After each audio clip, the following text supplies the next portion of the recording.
There we go. I can see you now. Thank you. If you want to make a start when you're ready. Okay. Okay, the slides back on, Hannah? Yeah, they're back on. If you just click from beginning. Sure. Thank you. Thank you. Is that okay? Maybe if you stop sharing and then reshare your screen. Okay. I don't think it's clicked from beginning.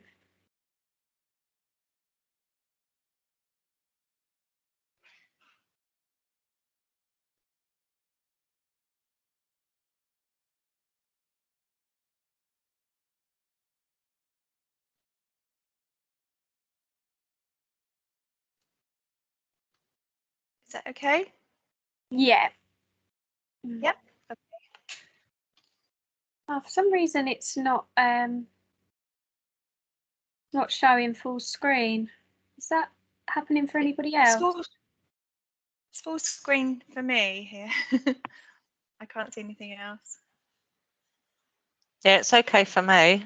I have full screen. Continue. Yeah, go on, continue. It's probably just my screen. Okay, I'll start. Okay, good afternoon, everybody. My name is Caroline, and I'm the Dementia Clinical Nurse Specialist. And I've been asked to talk to you today about end-of-life care and dementia care. It's a job I'm very, very privileged to do. I've been in post now for 4.5 years. And I want to really try and get a message across of why it's so important for us to really understand specifically how care of someone living with dementia at end of life may differ to that of somebody without dementia. So I'm going to talk a little bit about the background to end of life care, what the national research is telling us. I'm going to talk a little bit about carers' experience. I'm going to talk about common end of life care decision making in dementia care. I'm going to talk a little bit about the challenges and also about a wonderful project I'm involved in called Namaste Care. So what is dementia? Dementia means different things to many, many people, but it is caused by a number of diseases that affect the brain. The most common is Alzheimer's, but other diseases also include vascular dementia, dementia with Lewy bodies, and a very rare form of dementia called Pick's disease, which you may or may not have heard of. Different types of dementia affect the brain in different ways and in different rates. Other things like someone's personal circumstances, the people that are around them, the social support, the care that they get in hospital can really affect the experience of somebody living with dementia.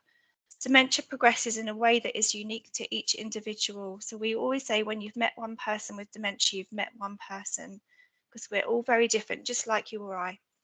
The word dementia describes a set of symptoms that may include memory loss and difficulties with thinking, problem solving, or language. These changes are often small to start with, but for someone with dementia, they have become severe enough to affect their daily life. A person with dementia may also experience changes in their mood or behaviour.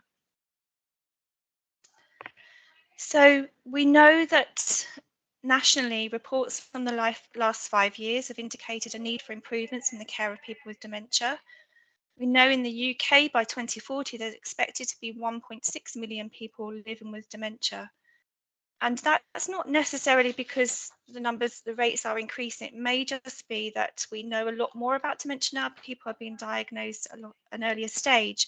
Of course, there's likely to be a delay in diagnosis due to the pandemic too. We know that locally, that actually there's been some delay in memory clinic reviews for patients waiting assessment. We know that apparently nationally, over 25% of our hospital beds are occupied by somebody living with dementia or indeed with cognitive impairment or maybe waiting diagnosis. We often talk to family carers that say, I think my mum or dad has dementia, they've just never got help or been to the GP.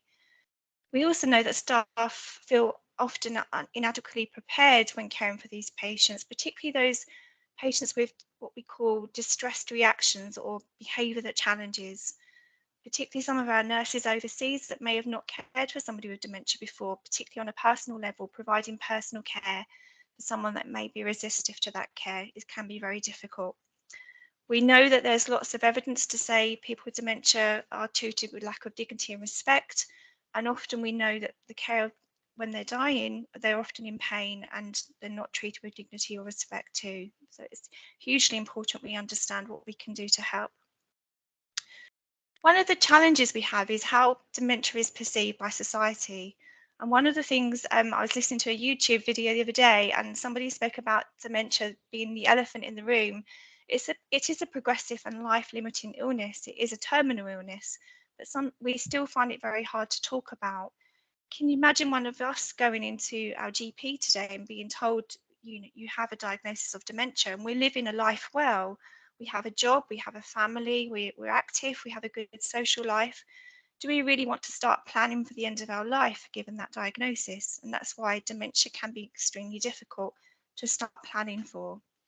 We also know that our medical colleagues sometimes do not always fully understand that dementia is a terminal condition, particularly in the most advanced stages, when often it seems that we can still treat patients right to the very end of their life, when it may just be we need to give them some wonderful care with compassion and dignity and respect. And we know that historically the cause of death adding to dementia was only added to death certificates in the 1990s. So this was quite recent, really, considering other conditions. So what happens to our patients in hospital when they come into hospital?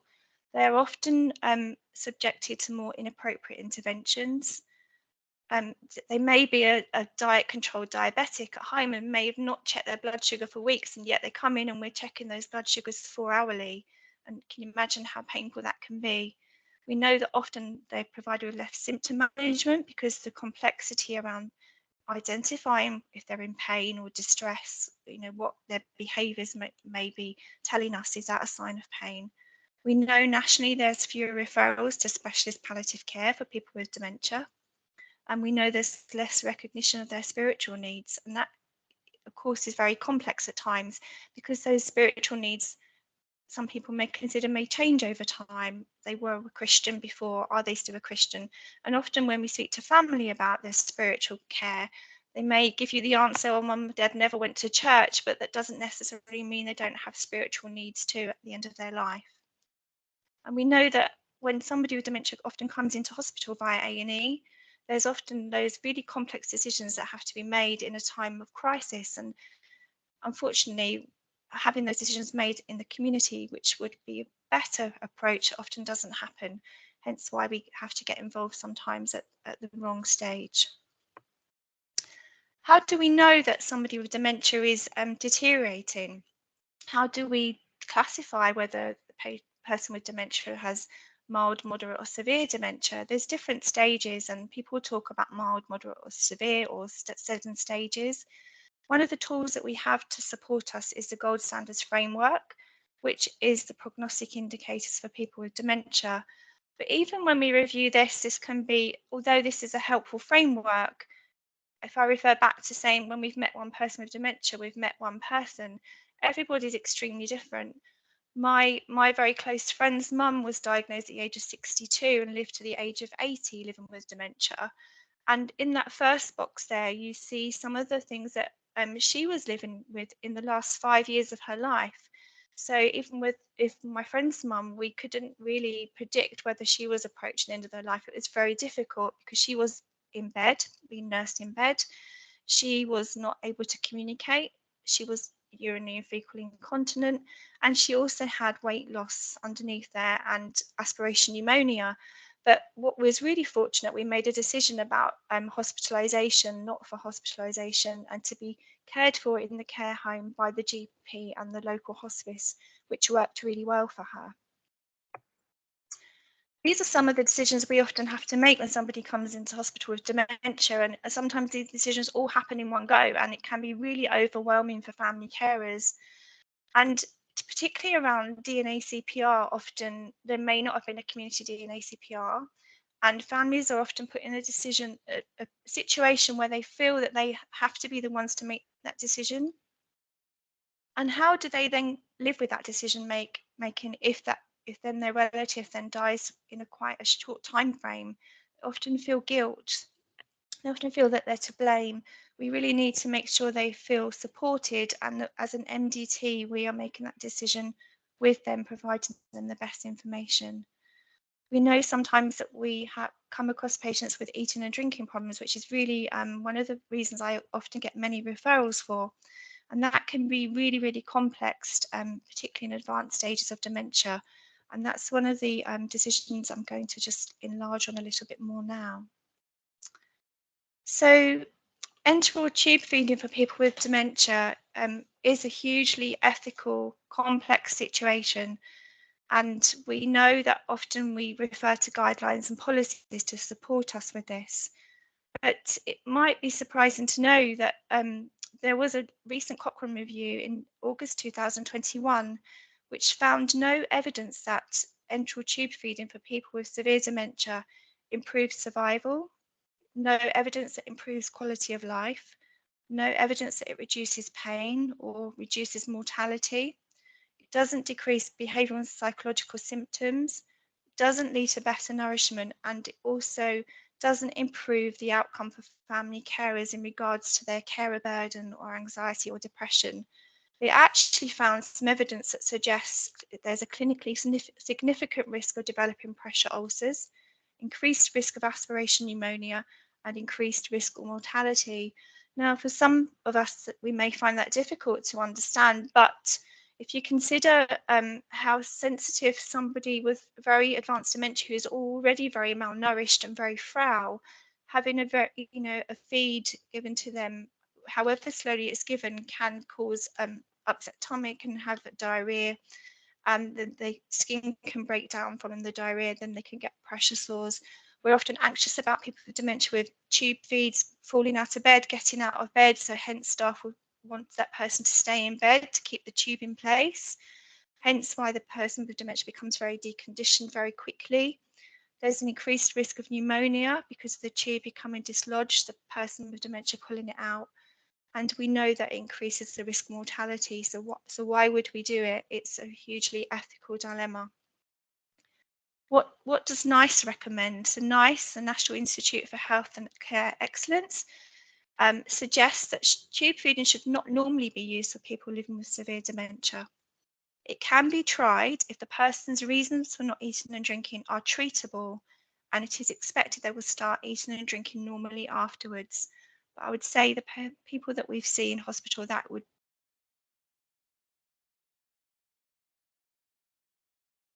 no good evidence that people with tube feeding live longer. So they found no evidence at all that it actually increases a person's weight.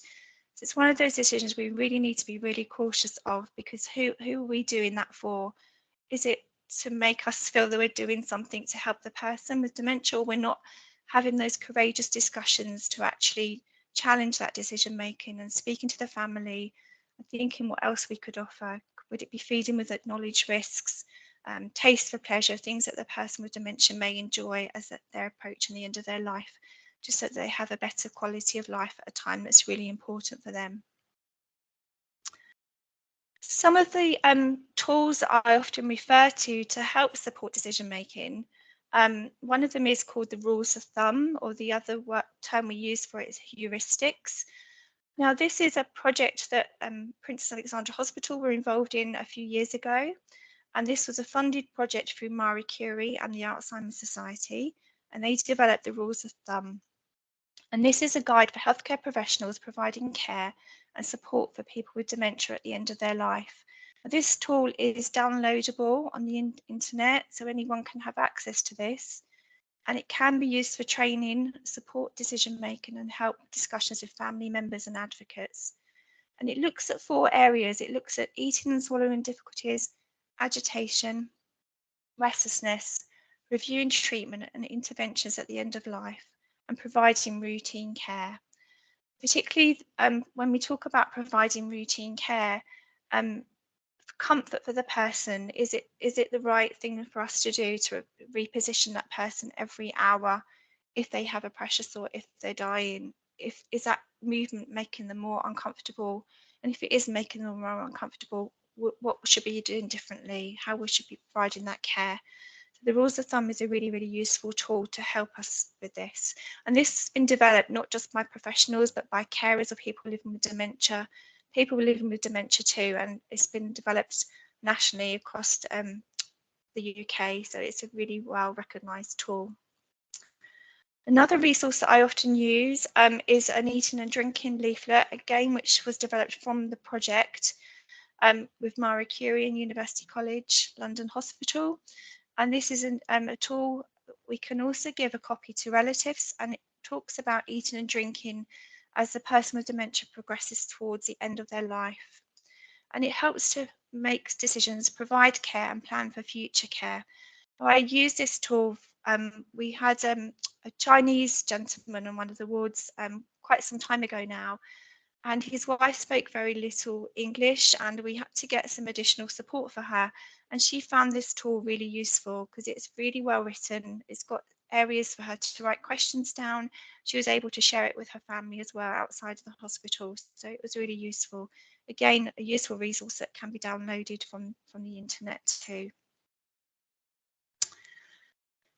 When we talk to family carers about somebody living with dementia and at the stage they're at during the trajectory of their condition or their disease, and what approaches we should now be offering them, when we have those discussions, sometimes it's it's how we have those discussions and being really sensitive.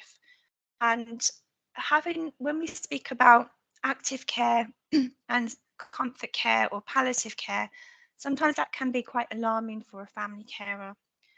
And palliative care sometimes in some people's eyes makes people think that we're just stopping everything, we're stopping all the active things that we can do and not really doing much more. And I think sometimes that doesn't help with the terminology we use. And I found this definition, which I think is really useful. So medical care for people living with serious illness helps to improve the quality of life and experience for both the patient and their family. And the care is provided by a team appropriate at any age and at any stage in a serious illness, and can be provided along with curative treatment. Now you see in this slide, this definition doesn't mention anywhere about dying or deteriorating. And I think sometimes that, although we recognise the person with dementia may be approaching the end of their life, having this definition, I think sometimes is very supportive of what the message we're trying to get across. It's about, we are still trying to do something and we are going to still support your relative, but we're just going to support it and do that in a very different way. So what is different about palliative care for people with dementia? What are the challenges? We know, of course, we have the issues surrounding communication impairment, distressed reactions.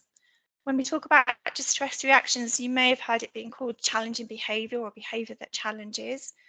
And what we mean by that is distressed reaction to care in somebody with dementia is quite common and can involve active resistance, such as shouting, or passive resistance, such as stiffening of the muscles or refusing to open their mouth.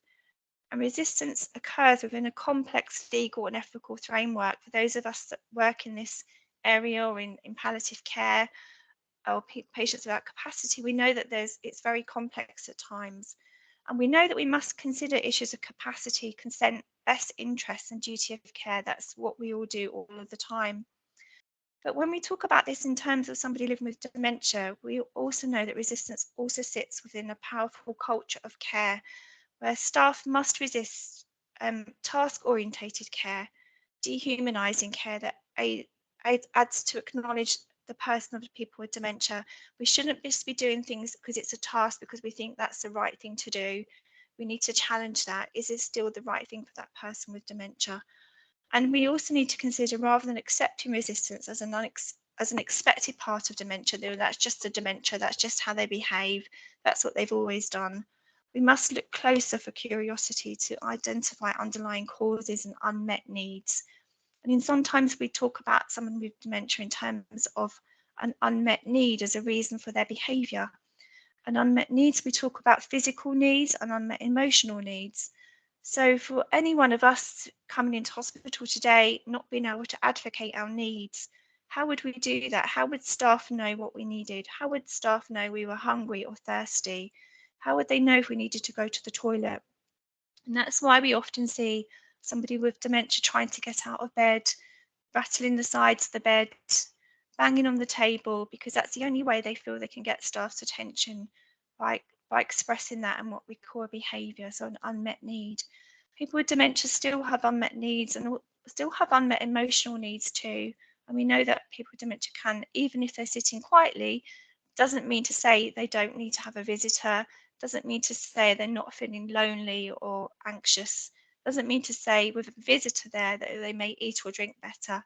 So we need to recognise that an unmet need and behaviour might not just be expressed in a way of, agitation or somebody just being difficult. There's an underlying reason for that. So what would palliative care offer to people with dementia? Of course, at an earlier stage, however, that is difficult, of course. Future care planning, DNA CPR, no inappropriate hospitalisation, like I spoke about with my friend's mum. Family support and information at an earlier stage. That's often the reason for referral I often get, and referrals from the community. At the coffee morning I attend, families are given the diagnosis in the memory clinic, but then go away and feel they don't have that ongoing support. And where did they get that? So making sure families are provided with that. Dementia UK for Hertfordshire or Dementia Connect for us locally here in Essex.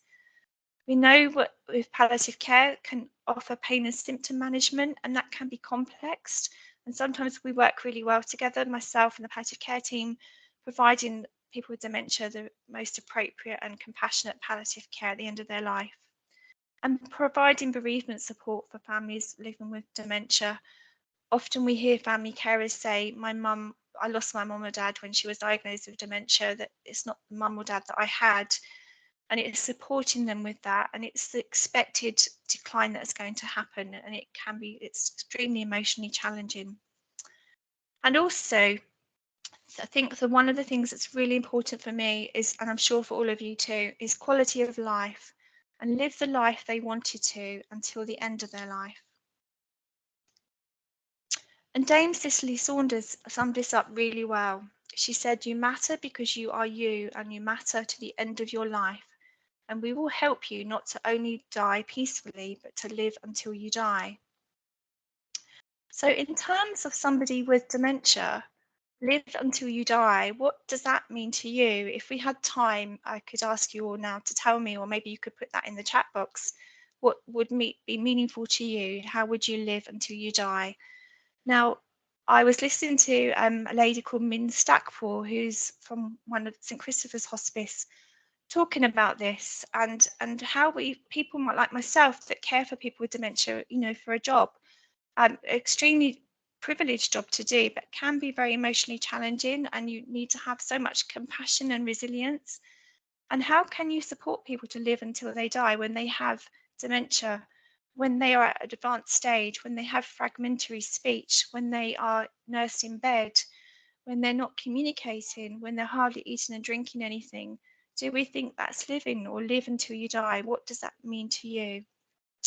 Well, I got to hear about Namaste Care, and like Min Stackpole said, this was one of the answers that she found. This is what's enabled her to support people with advanced dementia at the end of their life through Namaste Care. And some of you that know me well know that I've been driving Namaste Care recently in the Trust, and it's a project I'm really privileged to help on. But Namaste Care, Namaste, some of you may have heard of, is a Hindi greeting, which literally means to honour the spirit within. So Namaste Care is a project which is a sensory-based program that integrates nursing care with meaningful activities to provide a peaceful and relaxing experience for patients with advanced dementia. And it was developed in the USA by Joyce Simard, who is a geriatric consultant. And when applied to patients with dementia, it inspires us to look beyond the dementia and care for the person inside. And care can be delivered to patients that cannot participate in traditional activities. For those of you who may have worked in care homes, you may have, and I certainly did when I was younger, you may walk into a day room, for instance, and see a person with dementia sat in front of a TV, or a person with dementia left in their room all day because staff would say, or they can't participate in activities, or left at the nurse's station because they may fall. These are the type of patients and people that Joyce wanted to reach out to. And I'm just going to show a short video now, which Jamie's going to kindly show for me. It's just 4 minutes long. Thank you.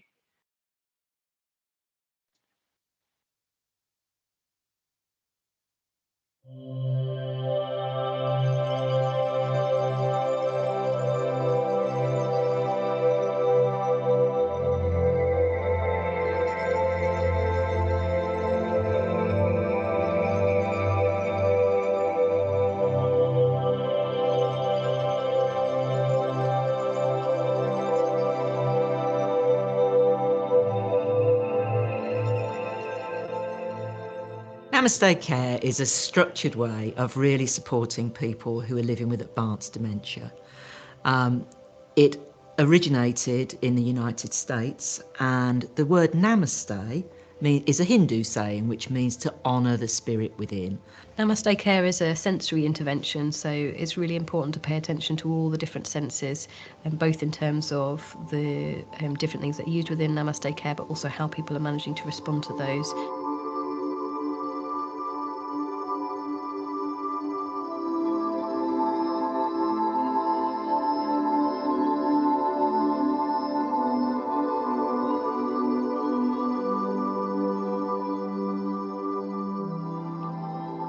And we've pretty good evidence now to suggest that this Namaste Care improves people's quality of life, and it decreases that sense of agitation that can sometimes accompany dementia. And for other people, it stimulates them, so it perhaps helps us to reach those people who might otherwise be quite locked in to their emotional state. I think the important thing is that it almost takes people out of themselves, because I think people with severe dementia can get very quiet and withdraw, if you like, so it's difficult to get through to them. So I suppose it's a way of reaching out to people and for them to reach out to the outside world. My wife Valerie has her hands massaged, which I feel is so important. The human touch is so important. Coming into their master room every morning for quite a number of weeks, it's taken the aggression away.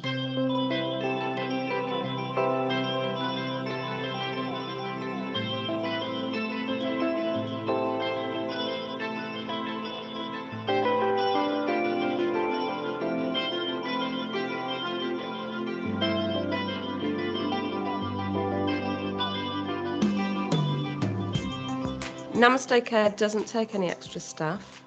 It's about the reorganisation of staff and involving them in doing activities rather than just an activity coordinator.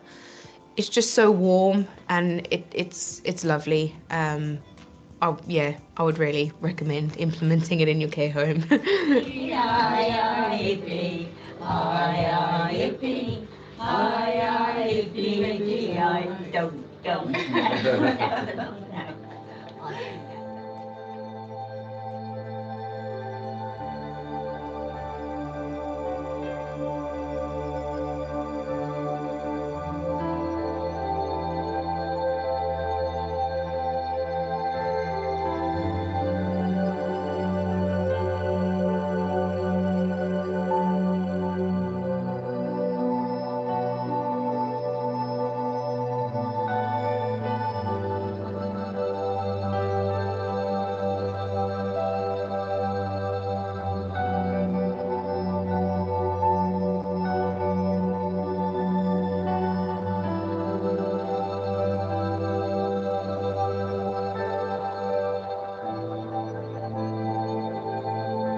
Thank you, Jamie. Thank you. Just go back to the slides. Okay. Just let me know if you can see the slides, Jamie or Hannah. Yeah, I can see them. Yeah, lovely. Thank you. I'm conscious we've got very little bit of time left.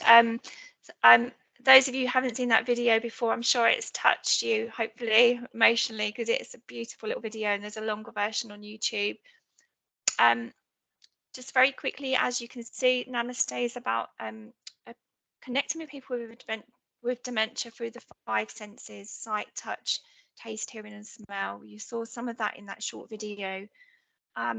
It's about being in the presence of others, providing meaningful activity, what is meaningful to that person, how we can find that connection with them. And absolutely we can. We see it here now at the hospital. Does this work? So Namaste was introduced into a hospital setting, actually in one of the London teaching hospitals. They introduced it into 3 elderly care wards. They had a sensory room. And that session was led by activity coordinators, not a professional, not a dementia nurse, but they felt this resulted in a lack of engagement with family carers to provide professional support. But they did identify that the outcomes were positive. They noticed a change in person's behaviour. They felt a sense of making patients with dementia feel they were valued. Patients become more alert and confident and enhance the relationships with staff and family carers. Namaste for me is much bigger than providing the twice weekly sessions that I do on a Wednesday and Friday, supported by the volunteers and other staff. It's about providing compassionate nursing care through a Namaste approach. And some of the things that staff do every day can be delivered with a Namaste approach, like washing hands and face, how we do that, therapeutic touch, understanding what the person likes and dislikes, speaking to families, completing This Is Me to ensure we have all those wishes and preferences recorded. So just to end, how are we progressing with Namaste? So this is a project I became involved with St Clair's Hospice at the start of the pandemic.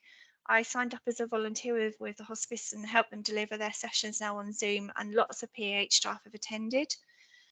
We are delivering Namaste care on a twice weekly basis in a structured session on a Wednesday and Friday. I'll be doing that this afternoon. And it's also embedded into all the dementia training that I do, and some of our staff have become volunteers too. So the message is getting out there, and it's growing and growing. Privileged to have a compassionate care Namaste care volunteer coordinator role who's recruiting Pacific volunteers to support me with the sessions. And we've also been invited to Dementia UK and Hope for Home conferences to talk about Namaste. So it will grow, and I think it is a wonderful project, and that will continue. And that's where I'm going to stop talking now. Thank you very much.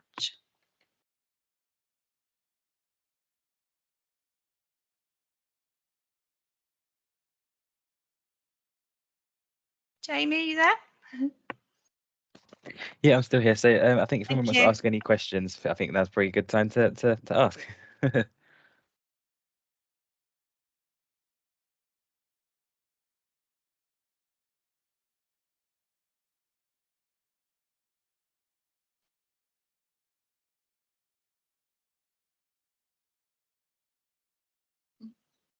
No one have any questions? So I don't know if you've still sharing your screen. You're getting a lot of thank yous in the chat. Oh, okay. I haven't got any questions, Caroline, but I was excited to see all the lovely parcels that you bring to the wards yesterday with lots of things that the nurses can get involved with, the activities there. Yeah, and that will continue. Thank you, Sharon. So 4 of the wards, Harold, Ty Green, Lister and Winter, will have quite a good selection, and other wards will have a smaller selection because of the type of patients. But it's exciting to tell you as well that Harlow Council are fundraising for dementia care at PH this year. So there'll be more funding to come with more exciting gifts and activities. And we've just taken delivery of 3 sensory trolleys as well, which we've got more equipment to add to them. But they will be trolleys. One will be based in A&E, and they will have like a bubble column. They will have music and various activities that we can take to the bedside to deliver Namaste. So yeah, so work will continue. So that's really good. I don't know if anyone's got any thoughts about, am I mad and delivering Namaste in hospital? But absolutely, it's working. Some of you may ever want to come along and attend a session, but having some wonderful feedback from the ward staff when I'm not there, they'll tell me that they've used particularly a sensory cat that I've given to Lister ward, that one of the patients really engaged with the other day was actually offering it something for its dinner and she wasn't communicating before.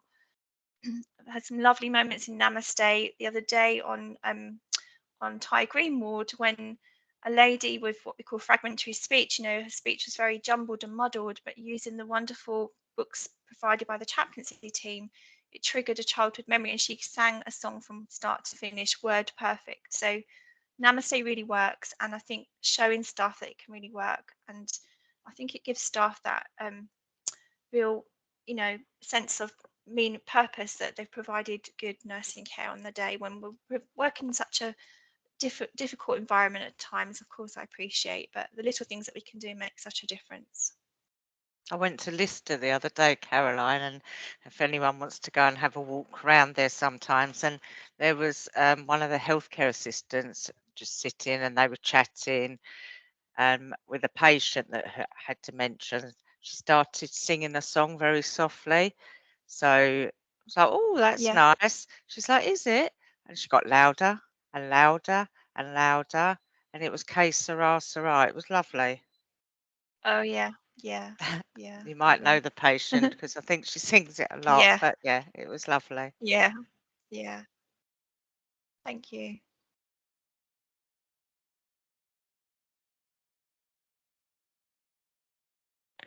You've got one more question in the chat, Caroline, just asking if the presentation and the recording will going up online. So the recording will. And are you okay are we okay to put the presentation on AlexNet as well, Caroline? Yeah. Yeah. That's fine. Yeah. So we'll share those links a bit later. Okay.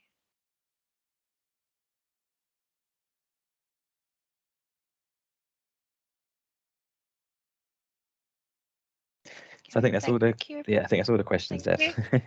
Thank you, Caroline. Thank you. Thank you. Thank you, Jamie. Thank you. Thanks a lot. Thanks, Caroline. Bye. Bye. Bye.